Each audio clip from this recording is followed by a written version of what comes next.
इस वीडियो में हम वेयर क्लॉज का इस्तेमाल देखेंगे कि हम वेयर क्लॉज से अपना पूरा डाटा फ़िल्टर कैसे करते हैं। मैं अपनी SID एप्लीकेशन में गई, वहाँ से मैं डाटाबेस सेलेक्ट करती हूँ, वर्ल्ड कर लेते हैं और SQL की एक क्यूरी लिखते हैं जिसके थ्रू हम पता करेंगे कि वेयर क्लॉज से हम डाटा कैसे फ़िल्टर करते हैं। कोई चीज़ ख़ास जगह पे आपने सेलेक्ट करनी हो तो वहाँ पर हम वेयर क्लॉज यूज़ करते हैं। Select static from country semicolon, सारा का सारा डाटा हमारे पास आ गया। मगर अगर हमें किसी ख़ास चीज़ या कोई ख़ास डाटा देखना है तो वो हम कैसे देखेंगे, या कोई स्पेसिफिक कॉलम या कोई स्पेसिफिक रिकॉर्ड देखना है तो वो कैसे देखेंगे, उसके लिए हम वेयर क्लॉज यूज़ करते हैं। अब हम कर रहे हैं सिलेक्ट स्टैटिक की जगह नेम, सेलेक्ट स्टैटिक, देन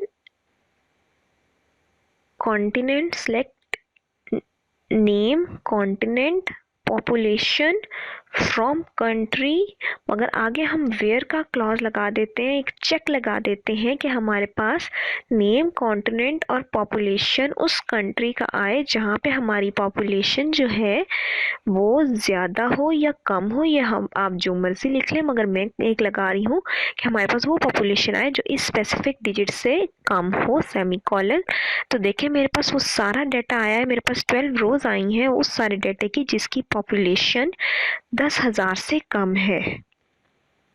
अब एक और क्लॉज लगा देते हैं।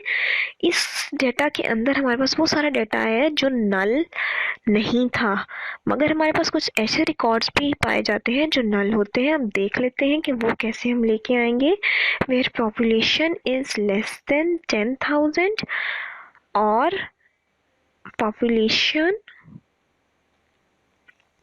10,000 से कम हो और या फिर नल हो। अब और का जो हमारे पास क्लॉज है वो हमारे पास दोनों कंडीशंस देखेगा, या तो वो 10,000 से कम वाली दे देगा या फिर वो भी देगा जो नल है, यानी वो दोनों दे देगा। और हम ऑर्डर वाइज को कर रहे हैं डिसेंडिंग पॉपुलेशन के लिहाज से। हमारी पॉपुलेशन ऊपर से नीचे तक जा रही है, ऊपर हमारे पास ज़्यादा डिजिट्स हैं और नीचे जाते जाते हमारे पास कम होते गए और आखिर पे हमारे पास नल आ गए हैं। उसने हमारी दोनों कंडीशंस को चला दिया है। पॉपुलेशन 10,000 से कम भी है, वो सारे हैं, और पॉपुलेशन हमारी नल भी है।